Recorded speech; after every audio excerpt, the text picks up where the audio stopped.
I couldn't believe the nonsense that Nikki, my wife of 7 years, had just thrown in my face. In just a few minutes, I learned just how little she thought of me. Here we are at a mountaintop resort, attending a 4-day bachelorette gala for her older sister Kirsten, who was getting ready to marry for the 3rd time. I couldn't help but wonder how she managed to sucker her current fiancé. Was it her money, or did she threaten to sue him? I figured that being a lawyer, she no doubt had him sign the mother of all prenuptial agreements, probably while undergoing some form of medieval torture.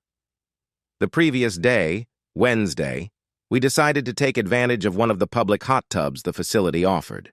Kirsten had warned there might be naked men in the hot tubs earlier that day. I thought she was just pulling our legs, but she wasn't. It seemed the hot tubs here were clothing optional. After we got in the water, I noticed the 5 guys across from us appeared to be naked.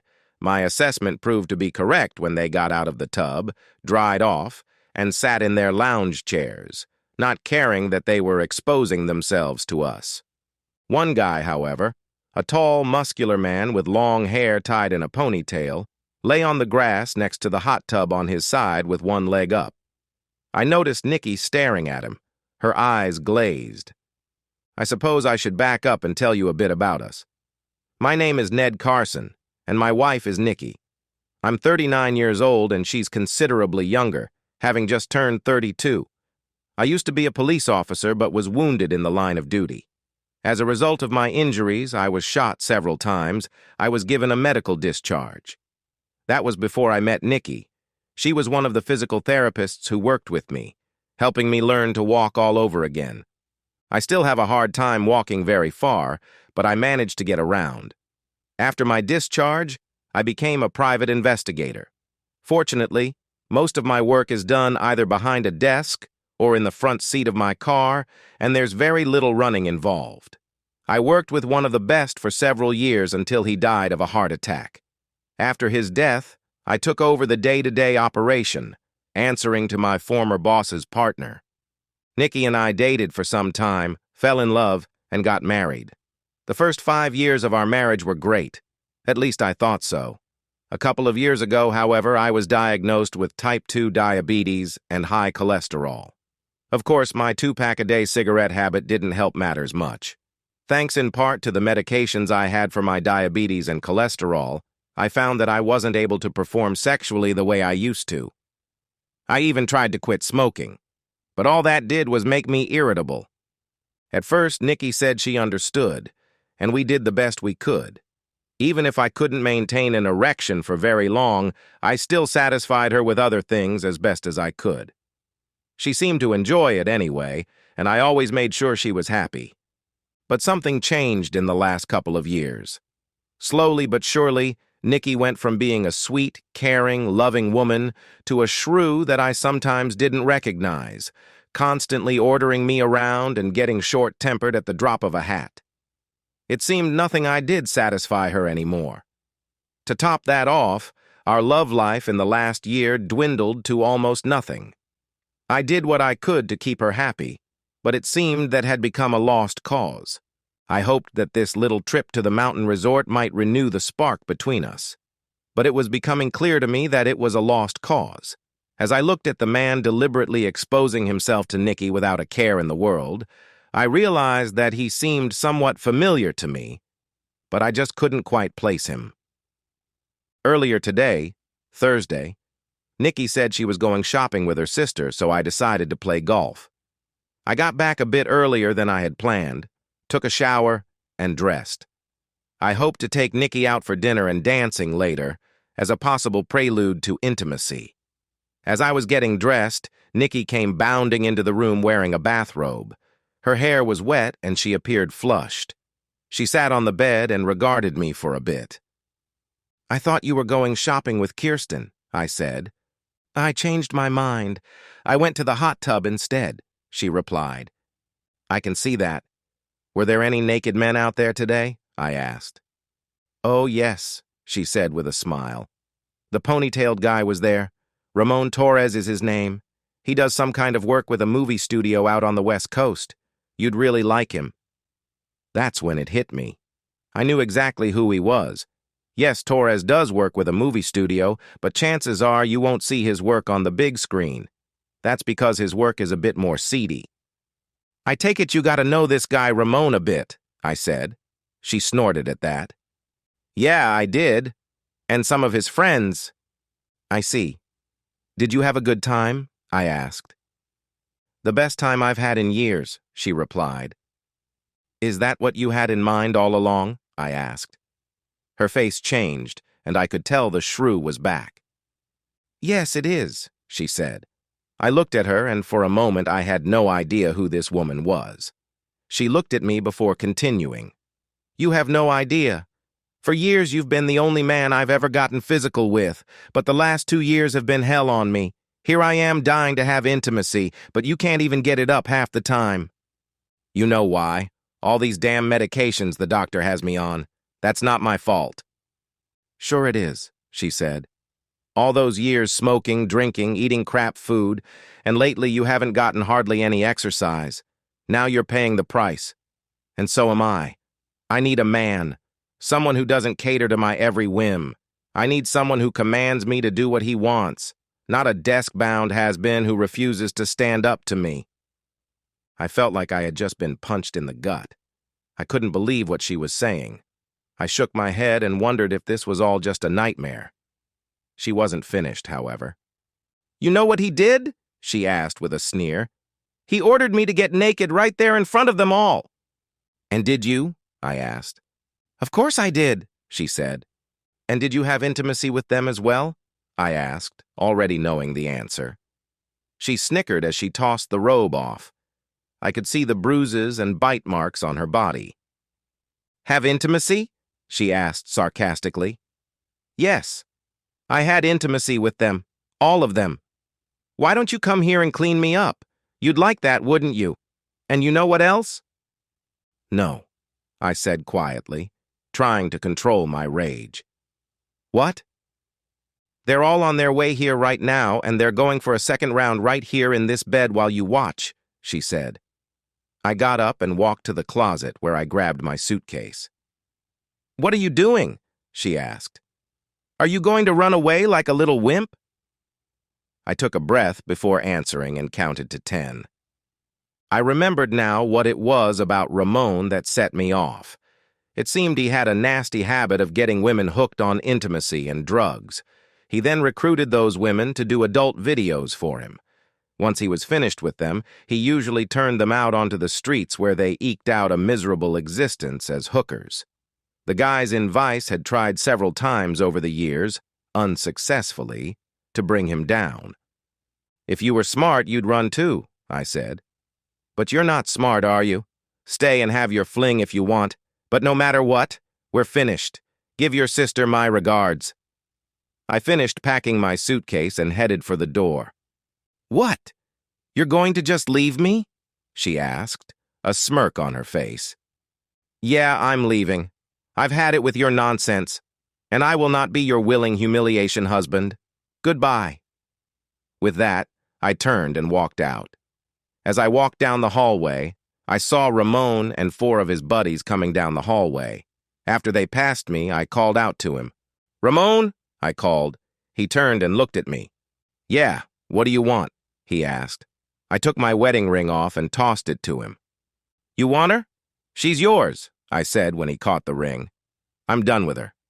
He smirked and pocketed the ring. Whatever, dude, he said. He snorted and turned back the way he was going. I went out to the car, loaded up, and drove off, stopping to buy a pack of cigarettes and a 6-pack of beer. At that point, I really didn't care if I lived or died, and I figured it was either smoke or break something. 3 hours later, I was home. I had hoped Nikki would at least call and apologize, but she didn't. To hell with her, I thought to myself. It was still fairly early, so I decided to take matters into my own hands. If Nikki thought she could just have her little party and come home like nothing ever happened, she was out of her mind. I called a locksmith and arranged to have all the locks changed out on the house. I had to pay extra to have him come out late, but it was worth it to me. I grabbed a beer and sat down on my back porch with a pad of paper and made up a list of things to do. I had worked on enough cases involving cheating spouses to know how it went. Usually the husband got screwed, royally, while the wife ended up with half of everything. I also knew that I would not be able to file on the grounds of adultery, thanks to this being a no-fault state. After making my list, I drank a couple more beers and smoked a few more cigarettes. Eventually, I went to bed, hoping to wake up and find this was all just a horrible nightmare. But that didn't happen. The next morning, I got up and checked my phone, hoping against hope that Nikki would have come to her senses. But she didn't. There were no calls, no text messages, nothing. I downed a cup of coffee and called Nick Parsons, one of the main lawyers we did work for. After telling him what happened, he promised to work up the papers for divorce.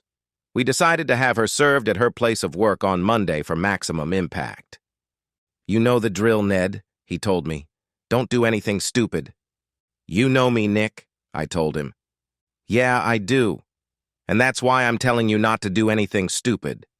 Talk to your boss and see if he can get someone out there to put eyes on your wife and Ramon. I don't want you involved in this at all. You got me? Stay as far away from it as you can." "Yeah, I got it," I said. We ended the call and I dialed my boss, Paul Drake. "Hey, Ned, I thought you and that lovely wife of yours were up in the mountains. What's going on? Everything all right?" "No, Paul, it's not," I said. He listened as I told him my story. "I'm sorry to hear that. You want me to get someone up there to keep an eye on things?" "Yeah, that'd be great," I said, "but it has to be someone Nikki doesn't know. I got it under control. I have been doing this for a while, you know. Do as Nick says and stay out of it for your own good. I'll get someone up there ASAP." "Thanks, Paul, I appreciate it," I said as we ended the call. From there, it was off to the bank to take care of our accounts. I took out half and canceled her credit card. I thought about canceling her ATM card, but decided to leave it so we could keep track of any changes she might make to it. I did reduce the amount she could pull out on a daily basis, however. Once I finished that, I went to another bank and opened an account in my name only. I stopped at a diner and wolfed down a pastrami sandwich, then headed home. There really wasn't much more I could do but sit and wait. After a while, I decided it was time for me to take inventory of myself. I had to do something. I stepped on my scale in the bathroom and took note of my weight, 215 pounds. Then I looked at myself in the mirror. I still had a full head of hair, but I had developed something of a gut. And the muscles I used to have when I was in uniform had mostly turned to flab. No wonder Nikki didn't want to have intimacy with me anymore, I thought. Hell, I wouldn't want to have intimacy with me at this point. I remember the doctor telling me my diabetes would be easier to manage if I could get my weight below 200. He even gave me a dietary guide, but I had largely ignored it, thinking I was just too young for this sort of thing. Now, however, I had second thoughts. Maybe in a way, Nikki was right. I had let myself get into this condition. But damn it, she didn't have to do what she did. If she really loved me, I reasoned, she would have said something before now. I decided right then and there things would change. Grabbing a phone book and my pack of smokes, I headed for the back porch and looked up gyms. I found one or two and decided to check them out. I was getting ready to leave when my phone rang. I saw it was a number I didn't recognize, but answered anyway. "Carson," I said after answering. There was a female voice at the other end. "Ned, where are you?" the woman asked. I recognized Kirsten's voice.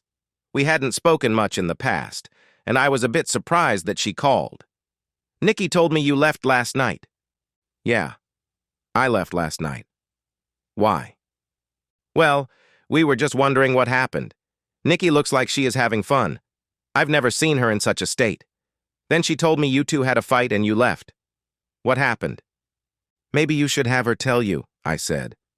"Is everything all right between you two?" "No, it's not. Tell me, were you aware that Ramon Torres and his crew are at the resort?" "Of course. They're providing the entertainment for our bachelorette party. I also had them bring a camera crew." "Why?" "Oh, nothing. So you know the business he's in, right?"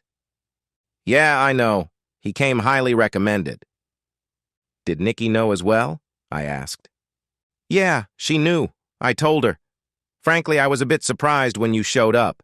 This was just supposed to be a girls' thing, you know. But I figured if you two were into this thing, it wasn't really any of my business. So you knew she intended to humiliate me? I asked. Yeah, we all did. I thought, to each his own. Why? Is there a problem? Nothing I can't deal with, I said, not wanting to tip my hand. Do you want me to have Nikki call you? She asked. No need. All right. Listen, just let her have this, okay? I know she still loves you. When she's finished, she'll come back to you. It's only intimacy after all. No, it's not. It was a cold-hearted, cruel, calculated betrayal, and you helped facilitate it. Oh, please, get off your high horse. It's just a weekend. You are coming back to pick her up on Sunday, aren't you? No, she can find her own way back, but she won't be welcome.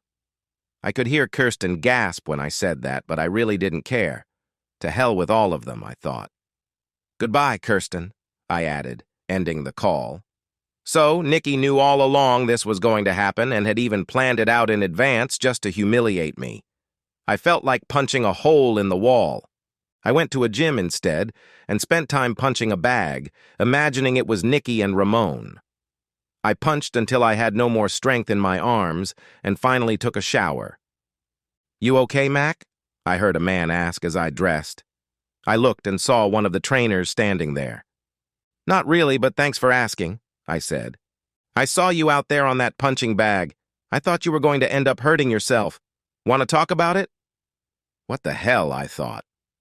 I sat down and took a breath. He sat down on the bench and waited patiently. I ended up telling him the whole story. I'm sorry to hear that, Mac, he said. Please call me Ned.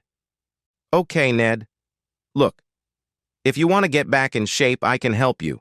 But it sounds to me like you need to do more than just lose weight. If you like, I can recommend a good counselor. I looked at him and thought for a moment before answering. I realized he was right. I was a mess, both physically and emotionally. What the hell? Looks like I can use all the help I can get. He laughed and handed me a card. Rose Carlson, counselor, it read. Give her a call. She's damn good, especially in cases like yours. Yeah, I'll do that, I replied. In the meantime, I couldn't help but notice you tend to favor your right leg, he said. I explained my injuries from the shooting. He listened and nodded his head. I can help you with that if you'd like. We can also help you with your diet and exercise regimen, but you'll have to commit to a long-term program. We have people here who specialize in people with diabetes. Are you willing to do that? I thought about it before answering. Yeah, I said, nodding my head. I knew I had to do something, and fast. Good. Come on, let's get you signed up. By the way, my name is John Green. He held out a hand, and I accepted it. Ned Carson, I replied. Carson, he repeated. I've heard that name before. Wait, I remember now. You were the cop who saved my grandmother's life in that bank robbery. That was what, 8 years ago or so? That was the robbery where I had been shot. It's a pleasure to finally meet you. How is your grandmother, by the way? I asked. She's doing quite well. Thank you for asking. He took me to the front desk and signed me up for a program he said would help me lose weight and regain my strength. He introduced me to several of his colleagues as the cop who saved his grandmother's life, and they all thanked me for my service. Listen, if you have any questions, please feel free to ask, he said when we finished. And please make sure you contact Rose. I will, John. Thanks for everything. I left the gym feeling better than I had in some time. It felt good to be appreciated by someone for a change. When I got home, I called Rose and made an appointment for the following Tuesday. I held out some hope that Nikki might call or text, but she never did. I did get a call from Paul, who told me they had an operative on site who would record her activity and report directly to him. I thanked him and informed him of my appointment with Rose. Good. I'm glad to see you're taking positive action, Ned. Take whatever time you need to deal with this. I'll fill you in when I get something from our guy at the resort. You just take it easy now. You hear me? Yeah, I hear you, I told him. We ended the call and I tried to relax, but found it next to impossible. A part of me wanted to go out and drown my sorrows in a bottle, but the rational side of me said, no. I waited in agony for the rest of the weekend, but heard nothing from anyone until Sunday about 10 a.m. Paul contacted me to say that Nikki left with Ramon and his crew that morning. It seems she was quite busy over the weekend. We've got video, audio, pics, the works. I'll get this all over to Nick and make a copy for you in case you want to see it. Do you know where they went? I asked. No idea. They left about 9 a.m. Okay. That means she should be here around 12 or so. Assuming that she's coming home, Paul said. Yeah, I said in agreement. Stay in touch. Let me know if she shows up, he told me. I will, I told him, ending the call. I decided to take a chance and dialed Nikki's number. Unfortunately, it went straight to voicemail. Nikki, call me when you get this message. I know you've left the resort. Call me. I ended the call and dialed Kirsten's number. She answered after the third ring. Kirsten, this is Ned. Yeah, I know. You missed one hell of a party, Ned. Somehow I don't think I really missed much. I understand Nikki left with Ramon. Yeah, they left earlier this morning, she said. Do you know where they were going? I asked. No idea. I'm not my sister's keeper. I assumed they were heading to your place, but I don't know for sure. Don't you care if she's coming home or not? I asked. Hey, don't get snippy with me. Nikki's a grown-up woman and she can do whatever she wants and go wherever she wants, with whomever she wants. If she chooses not to go home, that's not my problem. Now buzz off. With that, she ended the call. I put my phone back in my pocket and sat in the front room, waiting. It's amazing how slowly time goes by when you're watching the clock. The minutes ticked by slowly. Soon enough, 12 came and went with no sign of Nikki. I waited anxiously, but nothing. An hour later, there was still no sign of Nikki and still no response to my voicemail. I pulled up the phone finder app on my cell and tried to find her with that, but to no avail. Apparently, she turned her phone off and removed the battery so I couldn't track her. I fired up my computer and checked my email. Nothing. I continued to wait, and wait, and wait some more. She still hadn't shown up by 6 p.m., and I assumed that she either wasn't coming home or had gotten into an accident on the way. I reached out to Paul, who made some calls only to learn that she hadn't been checked into a hospital, and as far as he could tell, hadn't been stopped by police along the way.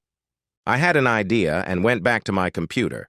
I figured that if she had used her ATM card, I would see it reflected on our account. Pulling up the online register, I saw a $200 withdrawal had been made at an airport fairly close to the resort at about 9:45 a.m. That was the daily limit I had set her card to on Friday. Based on that bit of information, I figured she decided to fly off with Ramon and his gang, but to where? Opening up another browser window, I checked for flights out of that airport and saw one that had left for Los Angeles at 11. I also saw flights for Miami, San Francisco, Dallas, and Seattle at about the same time. I knew Ramon was based on the West Coast, so I figured that was where she was headed, but I wouldn't be certain until she used the card again. I called Paul and filled him in. I guess we'll have to wait until she uses her card again, he said. That won't be until sometime tomorrow at the earliest, and she could be anywhere by then. Have you considered reporting her missing? He asked. Police won't do anything until she's been gone at least 24 hours. Then there's nothing we can do but wait, he said. Is there anything in the transcript of the videos that indicates where she might be going? I asked. I suppose if we comb through it line by line, we might be able to find something. You want to try tackling that? I've got to do something. There has to be something that indicates where she's at. All right, come on over to my place and we can start going through it if you want. But I gotta tell you, what I've seen of this isn't pretty. he said. I don't care about that. I need to know where she's going or if she's even coming back. Well, come on over then, he said. We ended the call, and I drove to Paul's house as fast as I legally could. When I got there, his wife, Donna, answered the door and let me in. Can I get you something to drink, Ned? Coffee, maybe? Or would you prefer a beer? She asked. I need my wits about me. Coffee would be perfect, please. All right. Paul's in his office, so go right on in. I went into Paul's home office and saw him reading through a fairly thick set of papers. He looked up when I came in. Come in, Ned. Here, take this and see what you can find.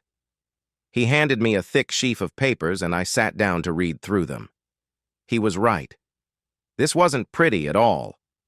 Most of it was Nikki begging to be destroyed faster, and there was a lot of commentary from Ramon and his gang regarding the quality of her body.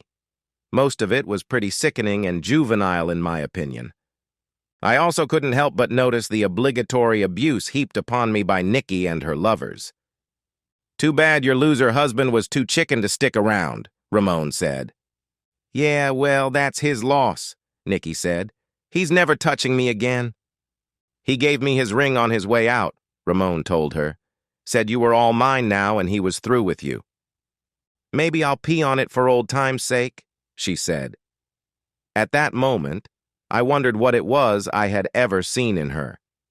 Good riddance to bad garbage, I thought. We kept looking through the transcripts trying to find a clue. Suddenly, Paul yelled out, Wait, I think I found something. What? I asked. This was late Saturday night, about 11:45 p.m. Here, read this. Tell me what you think. I took the transcript from him and began reading a few lines above where he indicated to get better context.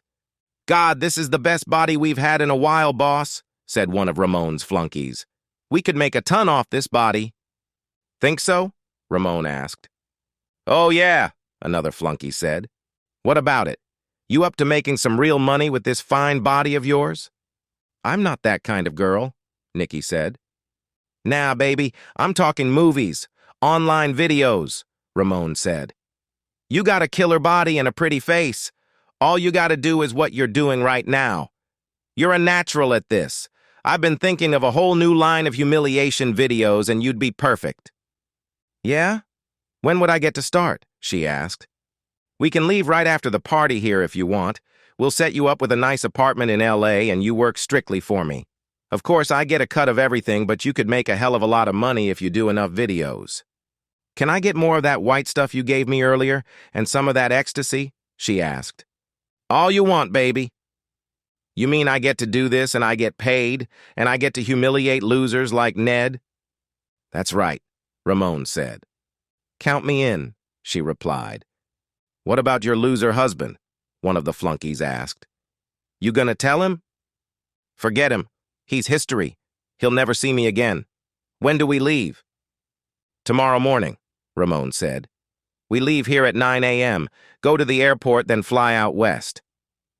Let's do it, she replied. I handed the transcript back to Paul. We got this on video? I asked him. Yeah, let me just get the disc and cue it up, he said.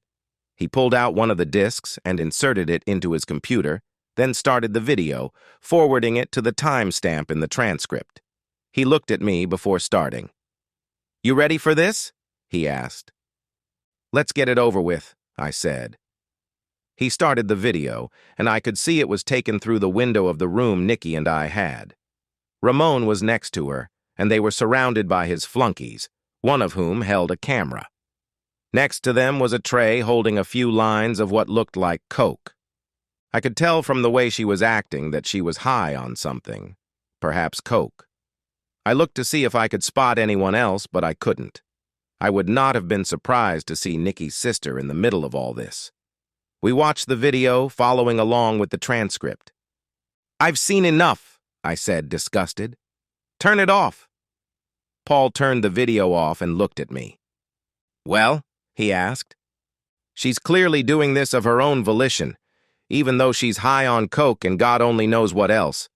So kidnapping's out of the question. And I didn't see Kirsten anywhere in this video, so it's doubtful she knows anything. Even if she did, she wouldn't say. But we still have to make a good faith effort to locate her so we can have her served. You know anyone out in L.A.? Please, Ned.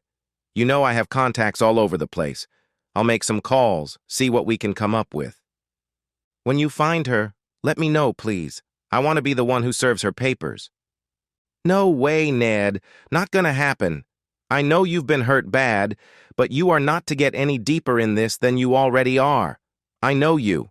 You'd do something stupid and I'd have to fly out there to get you out of jail. You stay right here. Let Nick and I take care of this. So help me. I'll have your license pulled if you even think about going.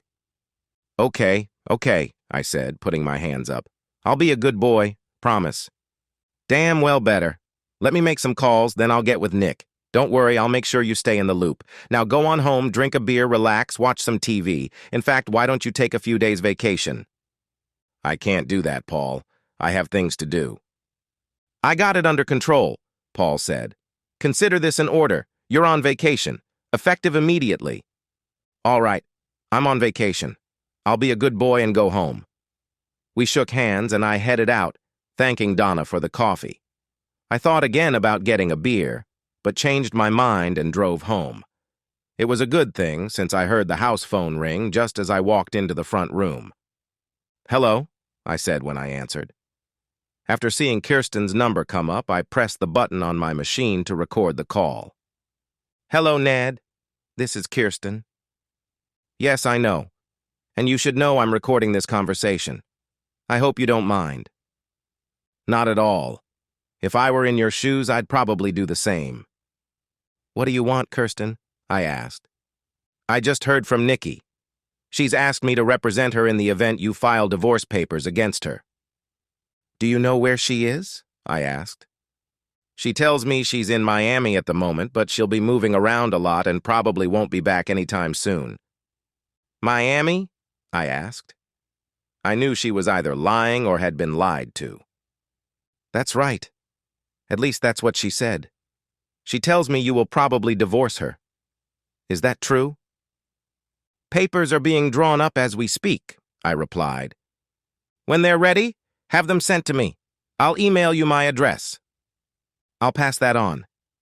Did you know she intended to leave me to be an adult video actress for Ramon Torres? No, Ned, I didn't. I know you don't think too highly of me, but that's the God's honest truth. I thought she was just going to have intimacy with him to make you jealous enough to do something, but I didn't know she would leave you. I was shocked when she told me. I happen to know you're basically a good man, Ned, so please accept my apologies. Did you know about the drugs he used on her? The coke and ecstasy? Well, I knew about the ecstasy, but not about the coke. We all took some of the ecstasy that night, but I saw no coke. You know what he does to the girls he recruits, right? I asked. He makes adult films. He decided to start a new series featuring more women like Nikki. But I didn't know he had his sights on her. You didn't answer my question, counselor. Do you know what he does to them? I'm not following you, she said. Don't play dumb with me, Kirsten.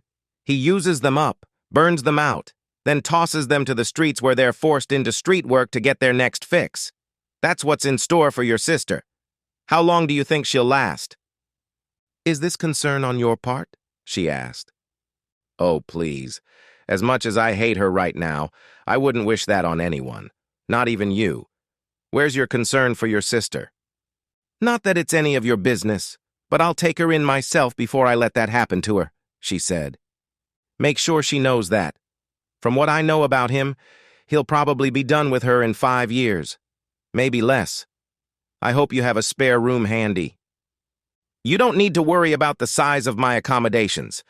All I need to know is what you're going for in your divorce, she answered. You'll find out soon enough, counselor. Very well. Is there a message you wish me to pass on to Nikki? No, I have nothing to say to her at the moment. Well then, I guess we have nothing further to discuss, Ned. Again, I'm sorry this happened. Have your attorney send the papers to me directly. Any communication will be through us. Goodbye, Ned. We ended the call and I stopped the recording. I called Nick and told him what she said. Representing her own sister? after facilitating her actions? Wow. Isn't that unethical? I asked. No, not at all, Nick said. But in my humble opinion, it doesn't look very good. We'll send Kirsten a copy of the papers, but I want to see if we can track your wife down and serve her personally. There's too much of a chance Kirsten will conveniently not get the papers to her sister, then argue that she was never properly served. You think she'd actually do that? I asked. Oh yeah. You'd be amazed at some of the things I've seen her do. I'll talk with Paul, see if we can locate Nikki. If not, we'll do what's called a divorce by publication. What's that? I asked. Well, when a spouse leaves and can't be located, we can pay to publish the document in a newspaper where she's most likely to see it at least once a week for 4 weeks. If it turns out she's in the Los Angeles area, as we believe, we'll run it both here and in the LA Times. That way, we can show the court we've jumped through all the necessary hoops to have her served. That's in addition to sending a copy of the paperwork to Kirsten, right? I asked. Absolutely. Just because we send it to her doesn't mean that Nikki will get served, Nick said. We talked for a while longer before ending the call. I grabbed a bite to eat, smoked a cigarette, then headed to bed. Over the course of the next few weeks, we had monitored Nikki's ATM card usage and determined that she was most likely in the area of Long Beach, California. Paul reached out to his contact in Los Angeles and learned that investigators had spotted her in several nightclubs where she did stage performances, but they were never able to pin her residence down to one specific place. Pat Silva, Nikki's supervisor at the clinic where she worked as a therapist, called to ask about her since she hadn't bothered to report for work. I calmly told her that Nikki had decided upon a career change. What do you mean a career change? Pat asked. You haven't heard? She's decided to go into the adult videos business. What? Pat asked, incredulous. Yes, she wants to be a drug-addicted adult video star. She's somewhere in Southern California pursuing her dream even as we speak. I'm surprised she didn't tell you. Ned, you'd better not be pulling my leg, Pat said. I'm sorry, but it's true. So she's not coming back then? Pat asked. I'd be very surprised if she does. Okay. I'll process her final pay and get it out. Is there an address I can send this to? For now, you can just mail it here. I'll get it to her attorney. Okay, Ned. I'm sorry to hear about this.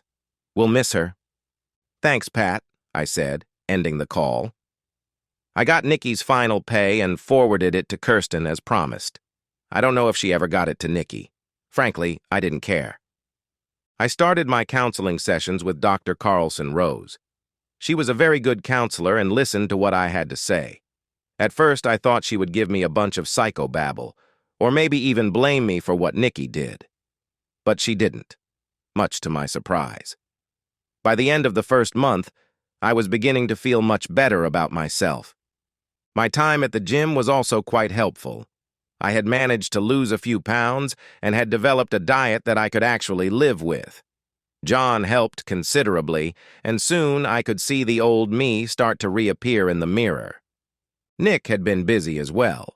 After drawing up the heavily one-sided petition for divorce, he published it in the local paper and in the LA Times, twice a week for 4 weeks. Toward the end of the 4th week, he sent a courtesy copy to Kirsten, who wasn't very happy. She demanded a meeting with myself and Nick as soon as possible. What the hell is the meaning of this? She demanded when we met in his conference room.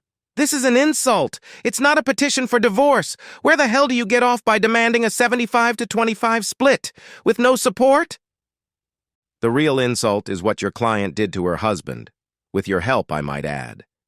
Since your client decided to abandon the marriage, my client and I both feel this is the most appropriate response. She hasn't even bothered to make arrangements to get her things out of my client's home. My client hasn't even been served with papers yet, Kirsten hissed. That's because your client has been hiding in the Los Angeles area. Since we don't have an address for her, and you haven't been very cooperative about informing us of your client's whereabouts, we decided to do a divorce by publication. The 4th announcement has just been published in both the local paper and the Los Angeles Times. I'm going to fight this, you know, she growled. Suit yourself, Nick said.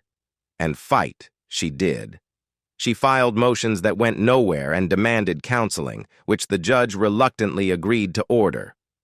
I was shocked when Nick told me. Don't worry about it. Judge Potter hates cheaters and loves cops. Kirsten thinks she's in the driver's seat, but in reality, she's giving Nikki just enough rope to hang herself. What do you mean? I asked. Chances are Nikki won't show up for the counseling session. Judge Potter hates it when people don't obey his orders. When that happens, he'll probably issue a bench warrant for her arrest. Now that I'd like to see, I told him. I showed up at the court-appointed counselor's office right on time, and of course, Nikki wasn't there. I knew the counselor, Judy McGregor, as she was the police counselor who worked with me after I had been shot. We spent the hour catching up, and she listened as I told my story. So, I take it there's no way you can see yourself reconciling with your wife? She asked. None whatsoever, I replied. All right, I'll make a note of that, along with her absence to the judge. Good luck, Ned.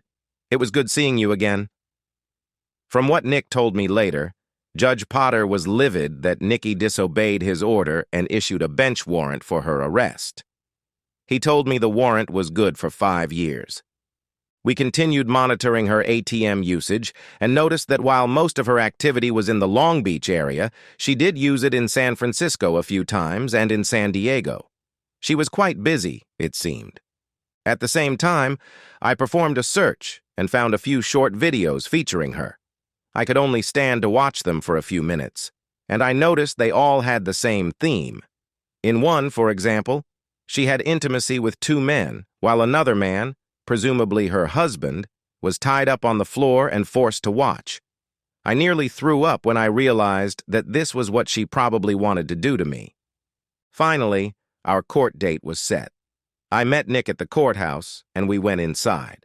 Looking around, I could see Kirsten, but there was no sign of Nikki. I wasn't surprised. When it was our turn to approach the bench, Nick and I took our place and watched as Kirsten sat alone at her table. Judge Potter wasn't happy to see her by herself. "And where is your client?" he asked. "She's indisposed at the moment," Kirsten said. "Indisposed? What the hell does that mean?" the judge asked. "She's on location right now," Kirsten added. "On location? She's an adult video actress, for crying out loud. What? There are no beds in this town? Is her work more important than this divorce?" "She simply couldn't get away, Your Honor," Kirsten said. Judge Potter let out a heavy sigh and contemplated the paperwork in front of him. "Very well. In light of this, I will issue yet another bench warrant, and I am prepared to rule on the divorce before the court today." "But, Your Honor, we still have motions to present," Kirsten said. "I've seen all I need to see, Counselor," the judge said, clearly irritated. He looked at both sides before proceeding. Although there are guidelines that govern what the court may award, the fact is that in this state, the bench has a great deal of leeway in determining the division of marital assets. In my deliberations, I have assessed both sides of this dispute.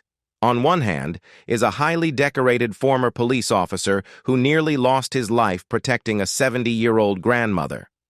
On the other hand, there is a woman whose attorney admits that she is a drug-abusing adult actress who deliberately betrayed and abandoned her husband to pursue her depraved lifestyle. On top of that, she's doing work for one of, if not the, most notorious in the business. And from what I understand, Counselor, you had a hand in facilitating some of your client's activities. I must say that disturbs me greatly. I consulted with the state bar, and they tell me there are no ethical violations, although you came awful close to crossing the line. I advise you to be more careful in the future.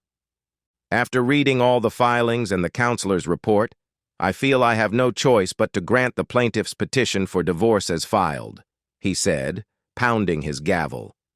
"Good luck, Mr. Carson, and thank you for your service to this community," he added. I looked at Nick in surprise. "Did we just win?" I asked. He smiled as he looked at me.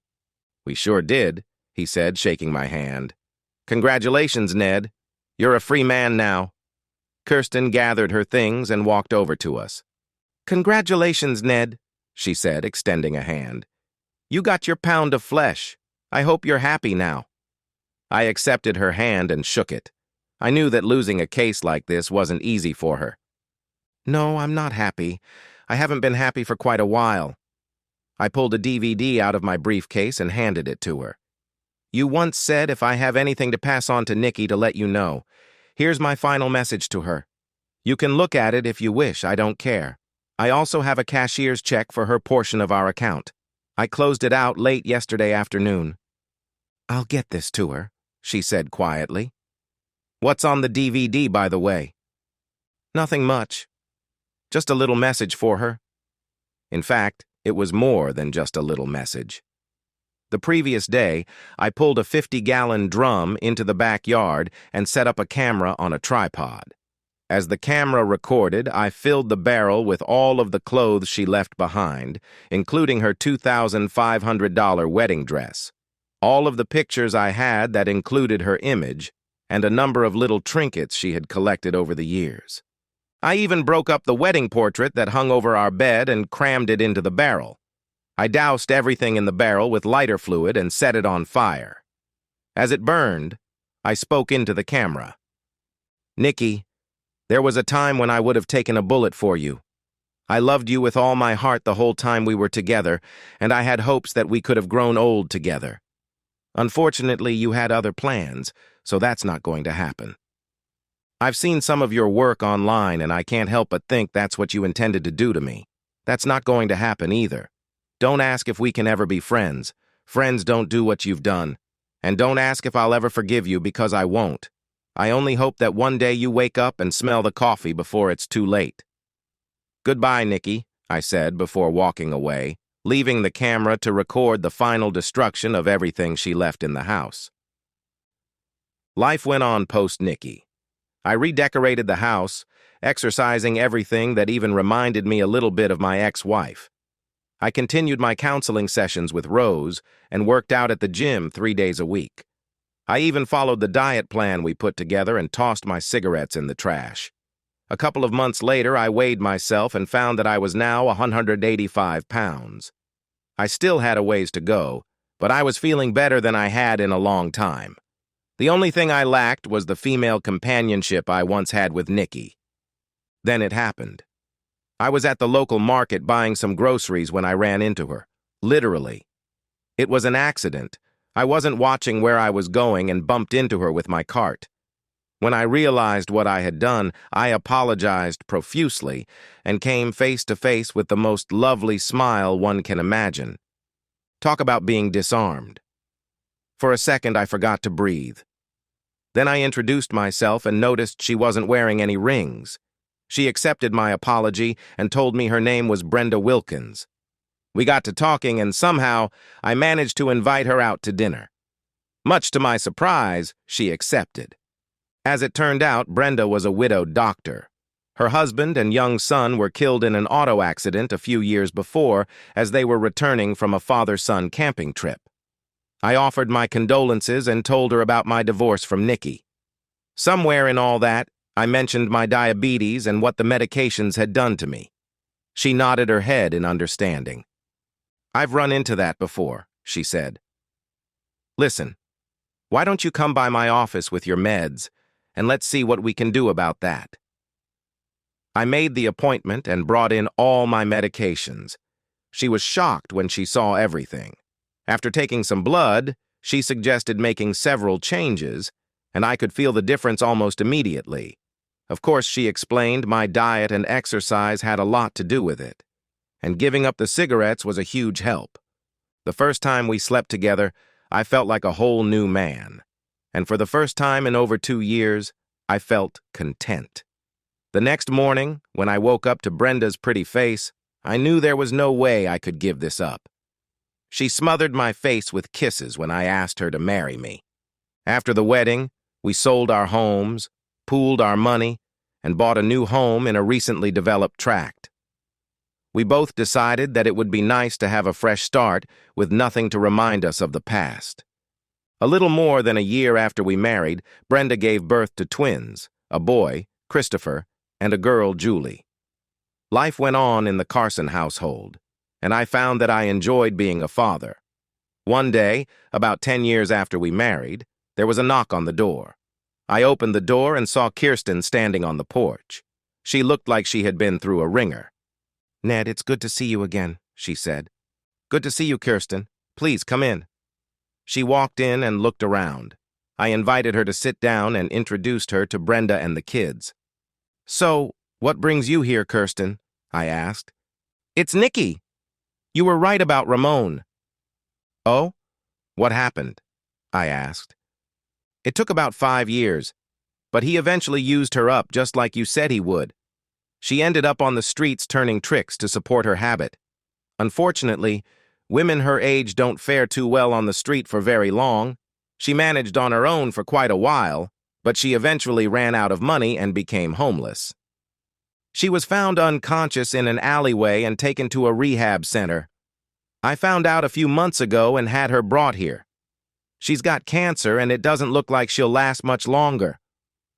"I thought you said you'd never let her get to that point. What happened?" I asked.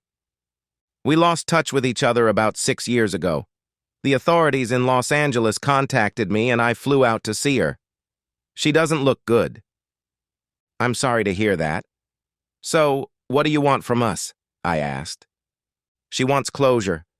She wants to see you one last time. I know you don't think too highly of her or for me, but I was hoping you could find it in your heart to see her one last time. Please." This was new, Kirsten asking for a favor. I looked at Brenda and saw concern on her face. "What do you think?" I asked her. "Kirsten's right, dear. She needs closure. And frankly, so do you." "How bad is the cancer?" she asked Kirsten. "It's bad. It's spread through most of her body by now. Doctors said if they had caught it much earlier, they might have been able to deal with it, but it's too advanced by now. They say she could live another few months or another few hours." "Okay, I'll go see her," I replied. "I'll come with you," Brenda said. I agreed and pulled out my phone to arrange for a babysitter. Carla, a teenage girl who lived next door, often sat for us and happened to be available. After she arrived, Brenda and I left, following Kirsten. When we got to the hospital, Kirsten showed us to Nikki's room. I was shocked when I walked in. I didn't even recognize her. There were a number of tubes going into her thin, frail body, and her face was blotchy and discolored. It was as if all the beauty she once possessed had been sucked right out of her. She opened her eyes as I stood next to her bed. "Ned?" she croaked as a tear fell down her face. "Is that really you? You look so good." "Yeah, it's me, Nikki," I said. "Oh, Ned, I'm so sorry. I messed up so bad. I messed everything up. I know you said you'd never forgive me, but I'm begging you. Please, it hurts so bad. Forgive me?" I looked at Brenda and saw a tear slide down one cheek. I knew what I had to do, and it would be the hardest thing I had ever done. I sat down and took one of her hands. It felt cold to the touch. "It's all right, Nikki. I forgive you." She broke down sobbing and grabbed my shirt with her other hand. I held her and let her cry on my shoulder. A few minutes later, a nurse came in, looked at her chart, and injected something into her IV. "This will help her get some sleep," she said before walking out. I looked and saw she was already falling asleep, so I put her head back on her pillow. "Thank you for coming in," Kirsten said. "You're welcome. How long will you be here?" I asked. "I'm staying until the end," she said quietly. "I've got my laptop and I'm working remotely. I've already made all the arrangements. There won't be a memorial service. She didn't want that." "What happened to Ramon?" I asked. She opened her purse and pulled out a folded piece of newspaper. After he turned her out, he recruited another girl. Her husband didn't take too kindly to that and killed him, rather brutally. I scanned the article quickly. The mutilated body of noted Ramon Torres was found in an abandoned Ontario warehouse Saturday morning, the article said. Mutilated? I asked Kirsten. Yeah. From what I was told, his Johnson was cut off and shoved in his mouth before he was decapitated. His arms and legs were cut off and he was disemboweled. Ouch! And they know for a fact it was the husband who did it? I asked. Yeah. He was seen walking away from the warehouse waving one of Ramon's arms. The jury found him not guilty based on temporary insanity. I can understand that. I felt like doing that to him myself. I'm sorry, Ned. For everything. Yeah, I said quietly. For what it's worth, we both felt bad after we watched that video you gave me. I never thought too much about having intimacy outside my marriage until I saw that video. Until then, it was just something I did to get my own gratification. After I watched that video, I had a change of heart. I never really understood how much it would hurt to be cheated on. Or how expensive it could be, she added, glancing at Nikki. Thanks to you, I'm not the same woman I was 10 years ago. I'm glad to hear that, Kirsten, I said. Take care of yourself, Ned, she said, giving me a hug. And take care of my former brother-in-law, she told Brenda, hugging her. Count on it, Brenda said, hugging her back. We left and went back to the car. You all right? Brenda asked as we buckled our seatbelts. Yeah, I'm fine, I said as I started the car. Karma. I guess it really can come back to haunt you, I thought as I headed home. And so, we've reached the end of today's story. Was it what you expected, or did it take a twist you didn't see coming? I'm curious to hear your thoughts. Share them in the comments below, and let's get a conversation going. If this story kept you hooked, make sure to hit that like button. And if you're new here or just haven't subscribed yet, now's the perfect time to join our community. I bring you fresh, captivating stories every day, so click that subscribe button and turn on notifications so you never miss out. Thanks for watching, and I'll see you in the next one.